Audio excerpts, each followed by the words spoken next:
All right, everyone. Welcome to the third episode of the Rideshare Zone. I'm Sean, your host, and the Colorado Rideshare guy. And you can catch me on all the major socials under CO Ride Guy. That's a CORIDEGUY, and also all the podcast platforms I've been posting on as well. So check us out over there if you can't catch the whole episode or watch the replay here later.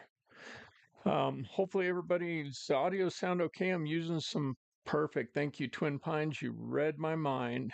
Um, Trying some new software out, Steve. I'm using OBS tonight, so sorry, StreamYard Bird. An hour, that's a commitment. I know, exactly. Nobody wants to commit to me longer than that. So anyway, guys, thank you so much again for coming back to the third go around with this. We're almost at a trend here. Who else we got? Let's see. Let's see who we got. We got Twin Pine Studio. What's up? Rideshare Rodeo Steve, my brother from another mother. How you doing? Bubba Sue, how you doing? Awesome, Amy. Hey, hey. Let's see who else. I think we got everybody for right now. Yeah, StreamYard sucks. That's for sure, man. Let's see how this performs. OBS can be a little stressful as well. Ahmed, what's up? Blah blah City Tours. How you doing, brother? Thanks for hopping in here. I can bring the volume up a little bit. Hi, you think I can do that while I'm on here live, huh? So, all right, let's see if we can do that just real quick here while we're getting everything kind of tweaked a little bit, and then we'll get this thing going a little bit better. USB mic. Nope, I can't do it right now. I'll just I'll get a little closer to it. Danny Cromer, thanks for coming in. Found me through the community post. Yep, we got Steve in here too, Danny, but thank you for joining us. And so, all right, what's my favorite subject to talk about? Let's kick this off. Well, my favorite subject to talk about is Waymo, but everything about them is kind of old, same, boring stuff. So, Waymo, you get a break this week. So, we're going to just kind of jump into this after we answer blah blah city tours. Yeah, those are all real license plates. The best one is this one. Okay, this one's not a real license plate, obviously, but I'm a Waymo better driver than the robots. But yeah, those are all uh, antique and vintage license plates for the most part. Danny, thank you for the subscribe. I appreciate that. So anyway, Waymo, you get a break this week. We're not going to pick on you. I'm sure you'll screw something up throughout the week before we come out to go to episode 4. Um, so let's jump into a couple things. Here's an interesting thing where scammers are preying on the elderly and portraying and using Uber as part of their scheme. So they're doing the call up the elderly people. I'm with the police department, yada yada yada, and then they are going through there. And this is in Pennsylvania. Um, so the caller, of course, shares a bunch of personal information, gives them you're going to be under arrest. I'm with the police, blah blah blah, and then they tell them to give their credit card to the Uber driver. Now, it's not really an Uber driver, it's just a scammer, but they're now exploiting, more in the rideshare world. And but they're actually showing up at these people's house, which is really kind of dangerous and scary. So if you have any elderly family members that are you know that might fall prey to this, you might want to let them know. um, so anyway, that's just one of the little things that I saw what was going on. Um, then the next article, we're going to jump over to Sunrise, Florida. So, a South Florida man is upset after his ex partner uh, left their two young children in an Uber for hours. Now, I got so many questions with this. I tried to dig into it a little bit, but what Uber driver is going to let some kids sit in their car for hours? I don't want kids unattended in my car for 2 seconds. So I don't know what was going on with that, but apparently what happened, the guy got a call from his, the guy got a his mom got a call from a sergeant with the sheriff's office and said that yeah, she left the kids in the Uber driver's car while she was either drunk or getting drunk. That part wasn't real clear in the article, with what the quote was from the guy. I mean, again, WTF, guys? Why? How could things go so wrong in society? I just start to really question: are we going to go along much longer? God help us. Um, and then it continues to get more interesting. So if that article wasn't bad enough, at the bottom of the article on Local 10 News, it said, "My 12-year-old daughter." Actually, you know what? Let's try this. We're gonna.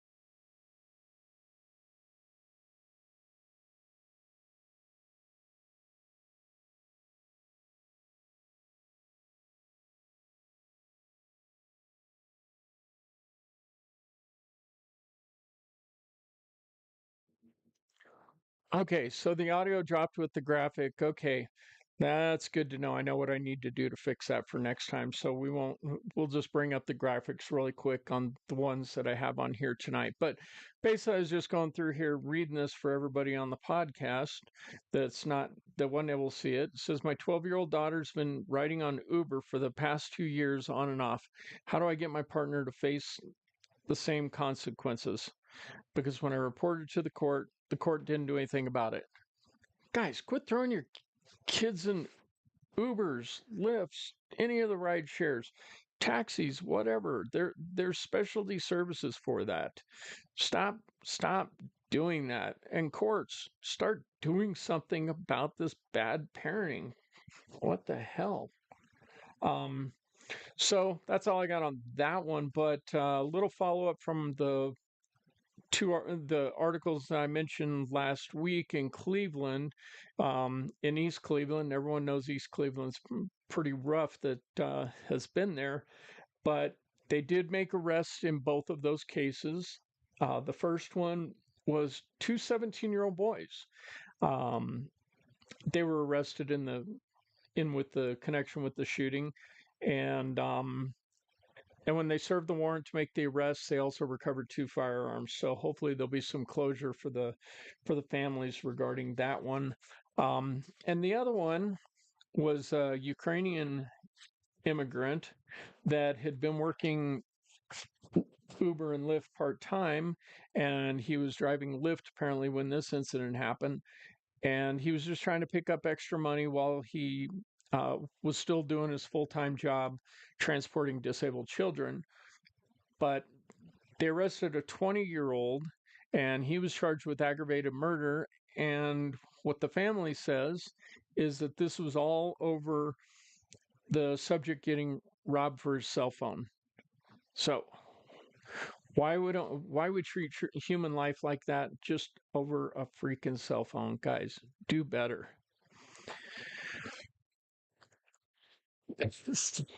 Steve says he's gonna, let's go back over to something with a little bit of humor because that's really depressing.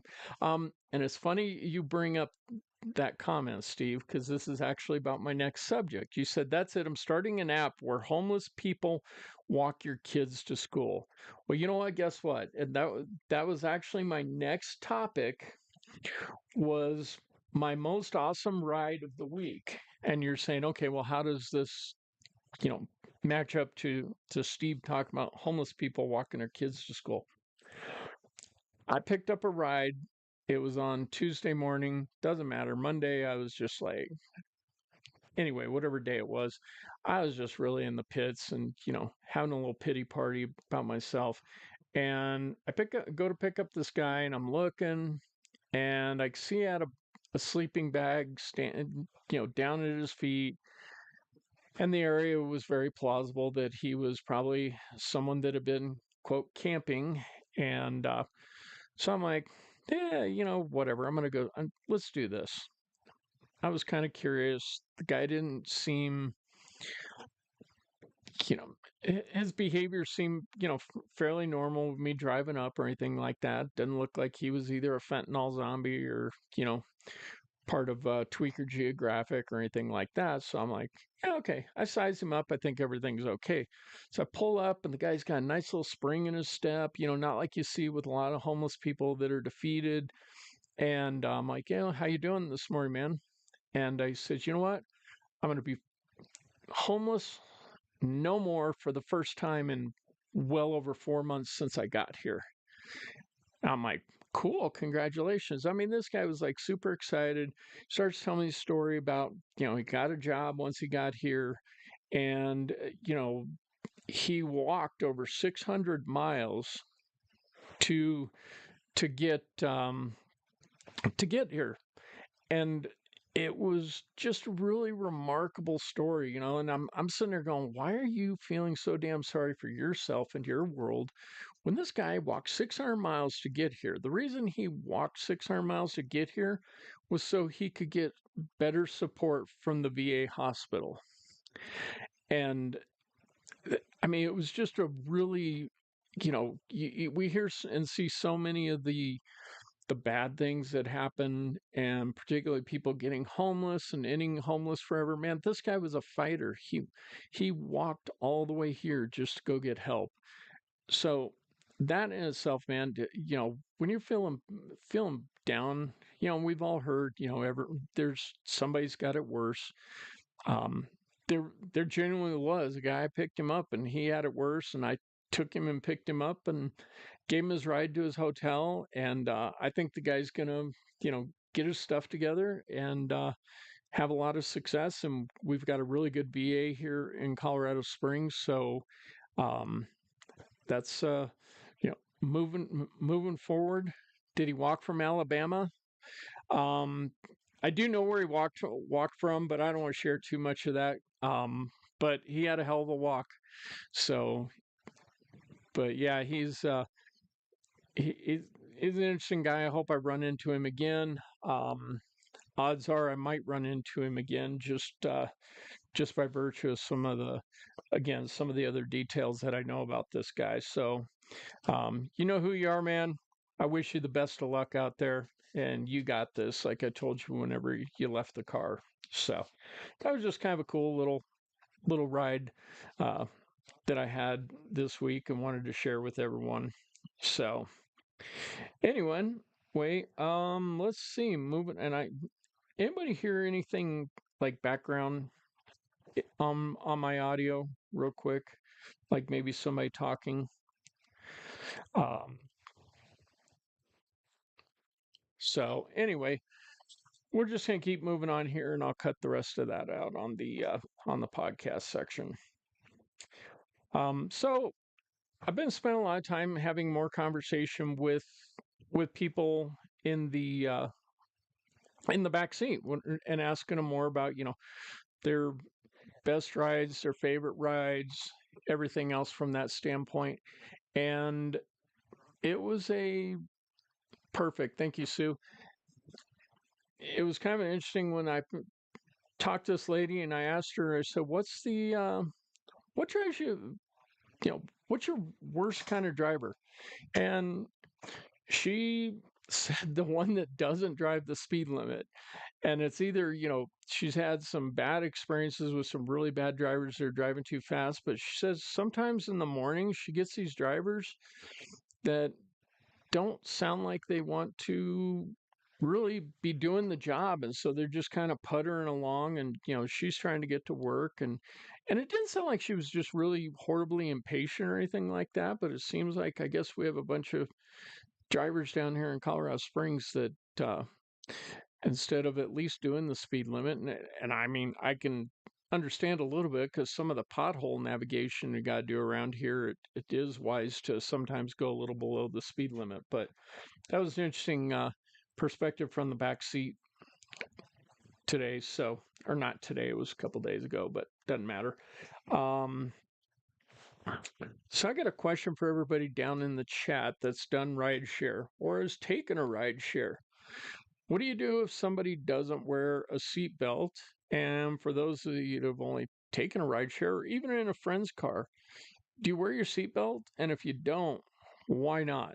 Um, just kind of curious about that and how you handle it, because some drivers, they'll be just adamant, I'm not moving an inch until you put your seatbelt down on. Other drivers, you barely get the door closed and they're cruising down the road, don't care if you got your seatbelt on or not. And just kind of curious about what the consensus is, because you can make arguments both ways. You could say that there's some liability with it. The other side, you could say there isn't any liability. If they're a competent adult, they should, you know, be able to make their own decisions, stupid or otherwise. So I'm not sure what the deal is with that. When the pay is so Steve has a comment back to the speed limit, I think, is that when pay is so low, people's service skills go down. I, I think the people attracted to those services go down. I think some people, Steve, you and I, if we're taking a $5 Uber ride, we're still going to treat people as good as if it was a $50 Uber ride. We're not going to get out and open the door for them and have our little vest and white shirts on, but we're going to still be professional with it. So I think also has a lot of it has to do with character. And unfortunately, when you do start getting into a lot of those situations, it does uh, draw people of lesser character uh, to the platforms. And that's one of the products that Uber and Lyft don't care about. They care about making profits. It's just another demonstration they don't care about the customers. So Bubba Sue says if they sat in the front, I made them wear a seatbelt. Okay, yeah, and that's I mean that's law, I think, in every state, even at this point. So I'm not sure. Some states you don't have to have a seatbelt if you're a passenger in the back. Other states it's mandatory everywhere. So, but if you were in a state where they had to, where you could have the option, they some people just don't. I mean, so on me, with me, I'm sorry, my apps that Uber, I have an option to click a little button that'll send a message, and it does it randomly about please make sure you're wearing your seatbelt for safety. Um, and it actually works pretty well. A lot of people that they'll just be sitting there and then they'll hear that little thing come over on the radio, and they're like, oh. The funny thing is when people do have their seatbelt on and then it comes on, they're checking the seatbelt, and I'm like, it's not the car, it's just a random thing from the Uber app. So uh, I do get kind of a kick out of that. Bubba Sue, I always wear my seatbelt. Anybody ride anybody rides with me, they should wear their seatbelt, is what I always tell people. Wear the seatbelt. I hope the driver would ask me to, says Awesome Amy.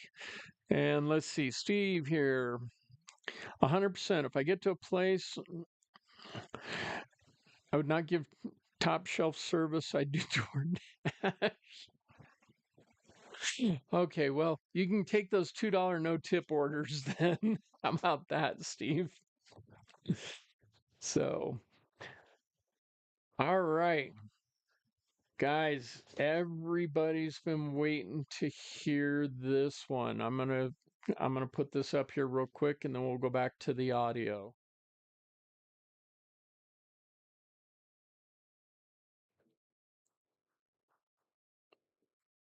There you go, right there.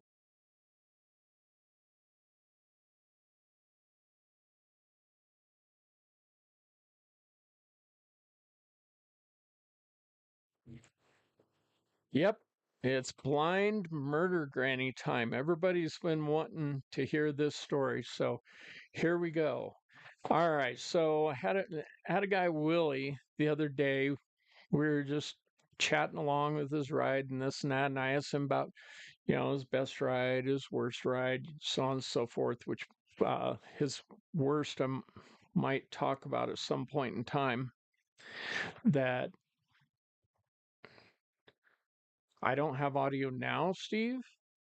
Or do we have audio now? I'm not going to have audio during the pictures. We figured that out,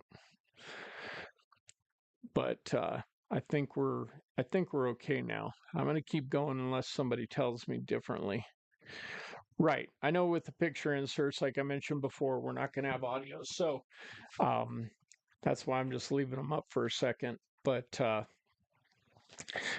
actually went and closed my door because there was someone in the background was talking rather loudly and it was distracting me. I kept worried it was going to bleed over into this audio, so that's why I left that one up. But anyway, so let's talk about blind murder granny. Okay, so I got a ride it's about a year ago. Time doesn't matter. I got a ride request on Lyft. Of course, it was Lyft, and it was to go to a Walmart and pick somebody up. And so I'm just going like it's a normal ride, just cruising along, pull up. And I look around and I see a whole bunch of Walmart security people standing around. And so just pull up, and then all of a sudden, one of them comes walking over to me looking really awkward. So I roll down the passenger window and I'm like, "Hi." And she's like, are you the Lyft driver for so and so?" And I said, "Yeah." And she said, "Well, we have a we have a blind passenger for you." I'm like, "Oh, okay. Tell me more." And they're like, "Well, she just needs a ride somewhere else." And I said, "And are you the one that ordered the ride?" And she's like, "Yeah." I said, "Okay." So I said, "Let me guess. You guys are trying to trespass somebody off the property and you're using me to do that." And she's awkwardly admitted that that's what they were doing. And meanwhile, again, there were every asset protection and every security person, I swear, within a 12 Walmart radius that was dealing with this person. I'm like, "Okay, well, where's the passenger?" And they said, "Oh, she's right over there behind us." And I look in my rearview mirror because I transport a lot of blind people. So I thought, okay, well, maybe I know this individual. And I look and I see this about 5'2", 110-pound old lady, and she's holding this walking cane, blind walking cane, just right in front of her, up and down, like I don't know, like it was the staff she's getting ready to attack somebody with, rather than a blind person's walking cane. So I'm like, okay, well, let me jump out of my car. Normally I don't do that, but this one I wanted to because I kind of wanted to size up what was going on here, and because if Walmart had that many people on this lady, what the heck is going on? And so I wanted to size her up while she was still out of my car. And also, I was going to escort her to my car since she was blind. So walk over there to her, and I'm like, I don't want to dox her because it's you. there'll probably be enough information in this so you'll be able to figure out who she is anyway with a Google search. But while we're at it, real quick here, we'll just show you. Well, we'll get to that point and then I'll show it to you. So I go over there and I'm like, hey, how you doing, dear? And she's like, my name's not dear. My name's Dr. Blah, blah, blah, blah, blah. I'm like, okay. So, I mean, just being polite. I say that to a lot of people. It's not anything other than just really benign. I think it's, um, so anyway, I'm just like, okay, well, there's first red flag. This lady's a little feisty, and I don't remember if I made that comment at that point yet or not, but I'm like, okay, Doc, well, my name's not Doc. My name's Dr. Blah, blah, blah, blah, blah. And I'm like, wow, okay. You're, I think at that point, I said, well, you're a little feisty, aren't you? And she was, uh, she was just like really, she was dressed really well, but they told me she was homeless. And because she had a blanket that the Walmart supplied her and so on and so forth, which I thought was really weird that Walmart was doing that. And so at that point, this lady either had wandered off from a home or something of that nature, but I decided that my spidey senses were tingling and said, "Don't do this ride." So I said, oh my gosh, Steve, I'm not even going to read that comment out loud. um, I just said, uh, I said, I'm sorry, I'm not doing this ride. I'm going to cancel it. Y'all are going to have to use someone else to be your transport to 86 people off the property. And so anyway, I canceled the ride. I left and pulled over, and I called a friend of mine that's blind that lives in the area, and he knows a lot of the blind people here because he used to work at the Colorado School of Deaf and Blind, which is down here in Colorado Springs. Um, so I called him and gave him a description of the lady and so on and so forth. And he's like, no, so he says, but I could call my doctor, and this doctor's one of the big people that works with a lot of the people in the blind community down here. So he went to conference him in. He asked me if I had a picture of him, and of course I said, I'm like, dude, you're blind. Why do you need a picture of her? Yeah, of course he was going to send it to his doctor, but I had to nudge him had to nudge him a little bit on that one. Hey, what's happening, Torp? And so anyway, so Doc asked, do you have a picture? And so I said, hold on, I'll call you guys back. I went back around, went to go get a picture. They're still trying to get this lady off the property, and I saw a state trooper sitting on the corner of the property. And so anyway, I figured they can go get him to get her out of there. But I go, and this is where it gets really interesting, and this is where the whole murder granny thing comes together. So I go and ask the manager of the asset protection. I said, so what's this lady's story? I said, you guys are obviously pretty eager to get her out of here. I said, well, they've been trying to get her out for 3 days and so on and so forth. And she had a clipboard with all kinds of notes and this and that on there. And well, did you try and get the cops here? Yep, we tried to get the cops. I said, did you try and get an ambulance? Yep, she refused. They wanted to take her in for an evaluation, but she wasn't qualified. I said, what is on your clipboard there? And I'm going to show you what caught my attention on this clipboard, because this picture, and again, yes, I know I'm going to lose audio for a second, so just bear with me for a second, but I want you guys to see this picture.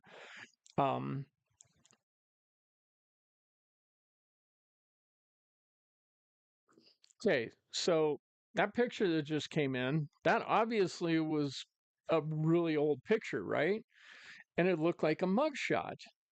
So I'm like, I said, that looks like her, but many, many, many, many, many years ago. 'Cause this lady was about 80. And they said, "Oh yeah, that was her. She was arrested for murder and back in the 80s." It's like, freaking excuse me. So apparently, of course, I'm like, hell no, I'm not doing this. So got a picture of her, sent it off, and then immediately I pull over into a parking lot, and I'm like, man, I need the tea on this. So I Google searched her and found that she was in '88. She was in a homeless uh, battered woman shelter, I guess we'll call it, in Denver, and she shot three people, and one of them died. But she did not get convicted because she was deemed mentally incompetent to stand trial for the murder of the one lady, and severely injuring two other people, and then five other people got injured in the chaos. So this lady caused quite a ruckus and killed somebody, and she's still out cruising around, and it was just the most crazy thing in the world for me, is to think that this feisty, really old lady, man, that she was a murderer, but she still had that look in her eyes. I'm telling you, that guys, that's when I'm like, I am not, nothing's gonna be good if I do this ride. And it was probably about a 25-minute ride for her. So anyway, that was kind of it with my with the strangest story that I've had from a rideshare standpoint. And let's take a look, see what we got going on here in the chat. So Torp did briefly say hey to you, so welcome in again, brother. Jam Woodworking, what is up, Joe? How you doing? And I think we got everybody else. And yes, so Steve, to answer your question, no, you can't. Well, you can, but you shouldn't, I guess, would be the answer. So anyway, that's a blind murder granny story. And there's a whole lot of other stuff about this lady, but I would definitely be doxing her if I went through and made any comments of it. Thank you, Torp. I appreciate the compliment. Okay, so now the next thing we're going to dig into, um, I've talked about this about every episode, but there's a lot of myth, a lot of lore with the background checks, and there's a lot of. So what I've been doing is taking time based on my previous experiences and what I know about the background checks, and going and digging in and finding the actual details of what there is. So we talked about Checkr, and last week we talked about the national criminal search, okay, that they call it. And that, so this is directly from Checkr's website. And this is something really, really interesting to me. It says the National Criminal Database includes, so this is that National Criminal Database. They're referring to it as a singular. Other websites I've looked at, they refer to it as a plural, like there's multiple databases instead of a singular. I have not been able to find anything where a single party has this database. So I think it's a collection probably of, I don't know. I'm still digging into that one, guys. But big red flag, and why we have so many problems with background checks is because there's not even consistency around the background check companies, and as to is it one database, is it many, who owns them, or who owns it. It's a big mystery. So when they're hiding it that much, that really draws a lot of suspicion to me. But anyway, let me go back to this. It says the National Criminal Database includes records from various county and state agencies. Okay, sounds pretty impressive, right? This is from Checkr's website, guys. covering nearly 1/3 of the U.S. This damn database only covers 1/3 of the U.S. So how many incidents, how many people, how many things are going unknown and unmonitored? You want to know why we have a damn problem with so many bad drivers? If Checkr's only covering, this is right on their website. I post the link to it, um, which I should probably do, but they're only in Checkr's own admission. It only covers 1/3 of the U.S. So 2/3 of the U.S. If you did something wrong, it'll never show up on a Checkr background check. That's what it says. That's what it's telling me. I don't know what it tells you guys, but um, it says data obligations continuously update this database by collecting information from these agencies. So, okay, they're just stating right there that they're constantly updating, and I'm okay with that. They should be doing that. But yeah, that's kind of one of the most interesting things that I saw with this. Um, so, where what 2/3 of the country are they not getting? Yeah, that's exactly, Sue. That's pathetic. 1/3. Again, I'm not making this crap up. I pulled it from Checkr's website.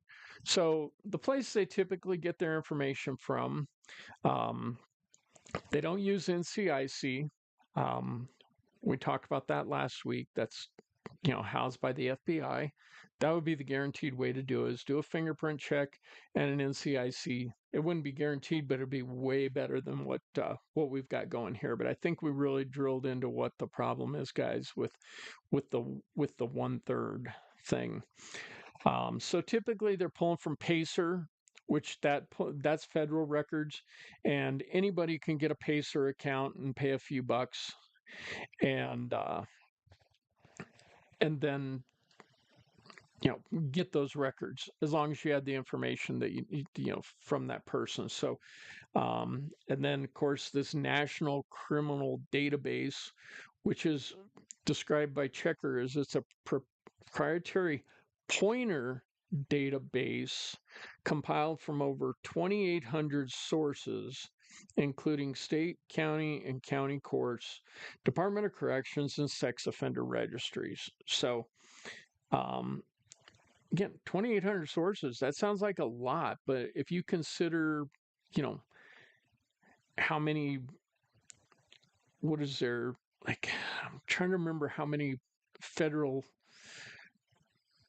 I think there's 84. Anyway, I don't want to talk on my ass like so many people do with stuff like this, because this is really important, and hopefully we eventually get some legislators listen to some of this and going, oh wow, this is why we have a freaking problem with this. We could close the gap if they started using competent um, background checks with it. So now the interesting thing is, so they pull the Pacer records, which has federal stuff, and then they go into their National Criminal Database, whatever mystery database that is. And in the event that something pops up in the state or county level records, then they go to the state or the county to pull that. But if it's not in their database already, even if there's a record that resides in a county level database, it's not going to. There's not going to be any follow up on it. Now, if there is a records hit, then they charge the client another $15 to go and pull the county records. Now, the county records, they either go directly and go log on to their website, or sometimes, like Steve, you just mentioned about rural towns, and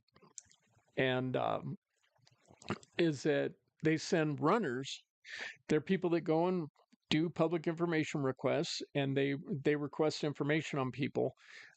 They physically go down and go to Ma and Pa and in Dubuque, Iowa, and say, "Hey, I need records on Steve Rodeo," and and then they pull out this huge rap sheet on him. No, I'm kidding. Um, anyway, and then they send it back to him. So it can be a very manual process. So sometimes when people do have um, delayed background checks, it could be a bad thing, but it also could be they're just trying to verify information too. Um, so it doesn't necessarily mean that because it's delayed that they're just nothing's happening. They might have something like that going on in the background. So, all right, let's look at comments here for a second. That Steve says, if you grew up in a rural town, you're good on Checkr. Check no matter what you did. Yeah, that could be the case. I mean, that's kind of what it implies to me, Steve. I'd like to hear more from him, but we know we'll never hear from him about it. Um,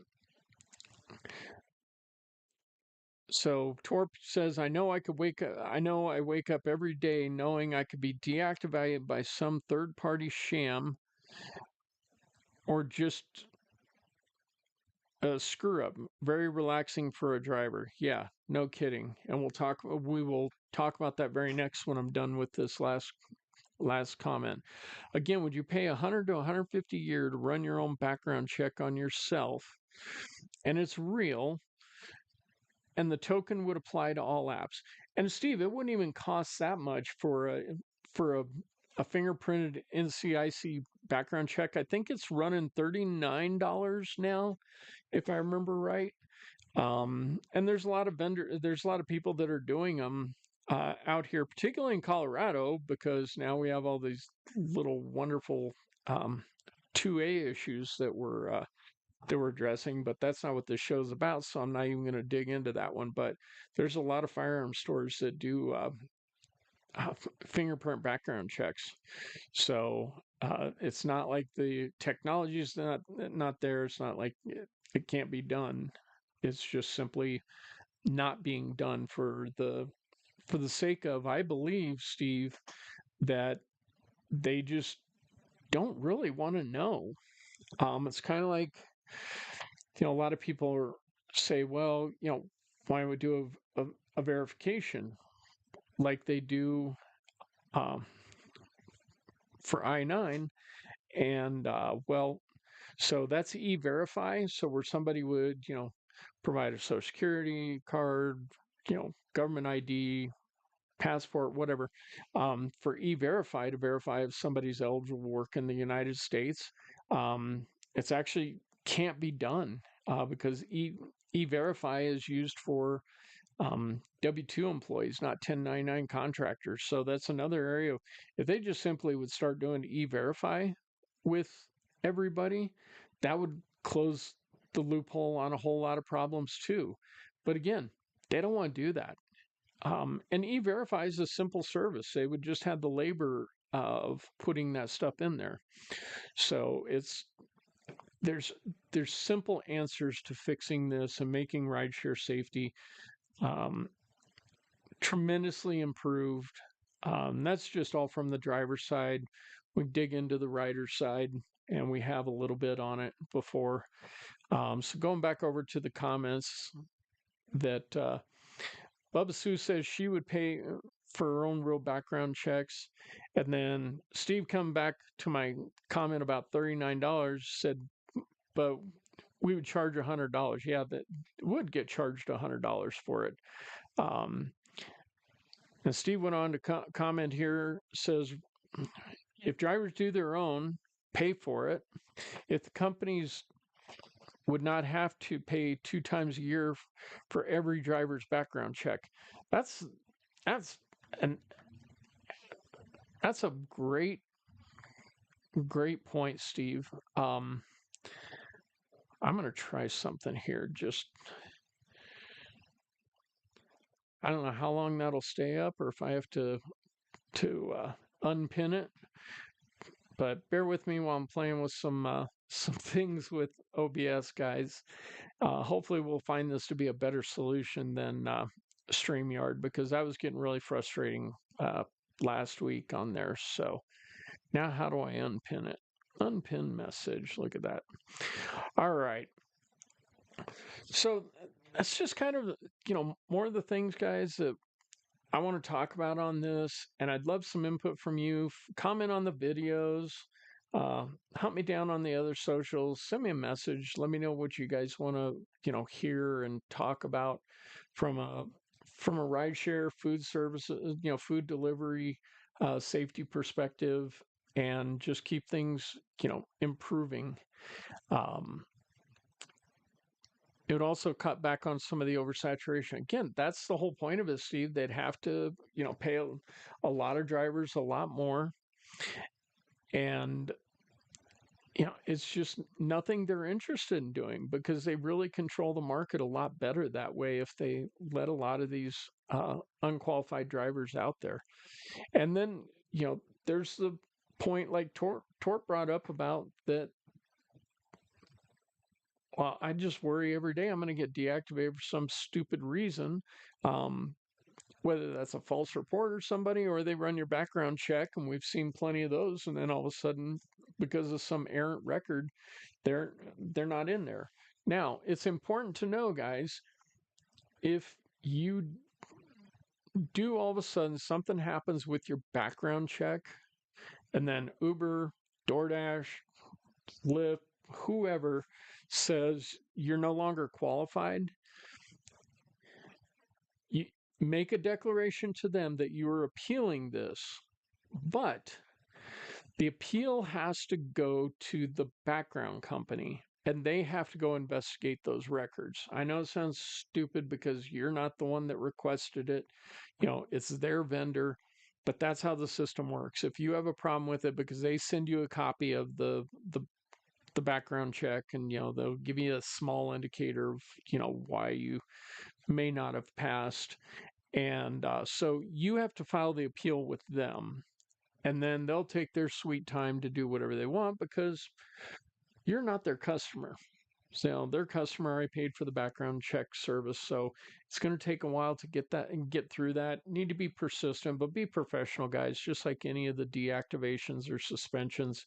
Going on social media and blowing up, Dave Risher and all these other buffoons isn't going to do any good. You're not going to do yourself a service. And I'm speaking from experience.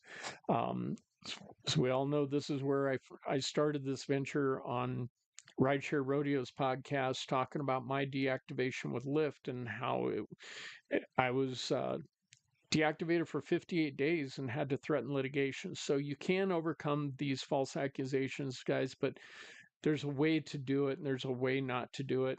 There's a lot of resources out there. I got deactivated by Uber. That one only took 5 hours to get reactivated on, but it was a lot of persistence, but being professional. So if you have bad things like this happen to you, I know it's not the time to get emotional. And if you can't handle it without emotion at the time, just let it sit on ice. It's not going to go anywhere, but you do have to respond and be persistent. You can't just like walk away and then 6 months later go, "Oh, I want to get reactivated." And, you got to do your diligence too, guys. So slow and steady wins the race, and you know, it's frustrating. So hopefully it doesn't happen to any of the folks on here, or any of the other great drivers we have. But let's look at the chat one last time, and then we will kind of wrap things up here. It says you have to pitch companies on how they win by changing, otherwise it's never going to happen. Right, and but we've got so far down the rabbit hole, Steve, that it's going to take forever it feels like definitely to do this. But you know what? As long as people want to tune into the podcast, as long as I get, 2 or 3 people listening, that's 2 or 3 more than what we had. Um, we're just going to keep sending this message along. We've got great people, a lot of people that do videos on here like Torp and Steve with the Rideshare Rodeo podcast that are, advocates for this type of stuff too. So we just got to team up and keep working together and make improvements on the platform. And eventually we'll get there one way or another. And hopefully it's not before we get more, drivers or passengers killed or brutally harmed. But anyway, thank you again, everyone. Made it through a third episode. Hopefully we'll get everybody back for a fourth one. I'm ready to go for a fourth one. And I look forward again, like I said, any feedback that you guys have, please send it along. And we'll see you next Tuesday, 8 p.m. Eastern Time. I think that's 5 p.m. Pacific, since we have all these multiple time zones. Anyway, guys, good night. Thank you all. Be safe out there.